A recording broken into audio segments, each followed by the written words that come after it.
નમસ્કાર, આપ જોઈ રહ્યા છો સ્પાર્ક ટુડે ન્યૂઝ। કેશોદમાં માનવતા અને સેવાભાવનું પ્રેરણાદાયી ઉદાહરણ સામે આવ્યું છે।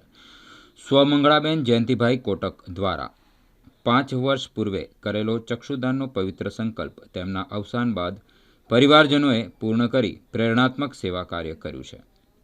સ્વમંગળાબેનનો આજરોજ અવસાન થતાં તેમના પુત્ર નવીનભાઈ જયંતિલાલ કોટકે તેમની માતાની અંતિમ ઈચ્છાને માન આપી ચક્ષુદાન માટે સહમતિ દર્શાવતા ભારત વિકાસ પરિષદના માર્ગદર્શન હેઠળ આરેણા શિવમ ચક્ષુ સલાહ કેન્દ્રના સંચાલક નાથાભાઈ નંદાણીયા તથા તેમની ટીમ દ્વારા સમયસર ચક્ષુ સંગ્રહ કરી ચક્ષુદાન આઈ બેંક સુધી પહોંચાડવામાં આવ્યા। આ સંગ્રહિત ચક્ષુઓ હવે જરૂરિયાતમંદ દ્રષ્ટિહીન વ્યક્તિઓને નવી રોશની પ્રદાન કરશે, જે માનવ સેવા અને પરોપકારનું જીવંત ઉદાહરણ છે।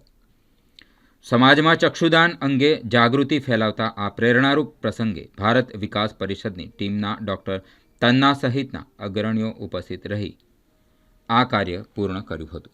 હું નવીનભાઈ કોટક આજરોજ સવારે મારા માતુશ્રી મંગળાબેનનું અવસાન થયેલું છે અને તેના ચક્ષુદાન કરેલા છે।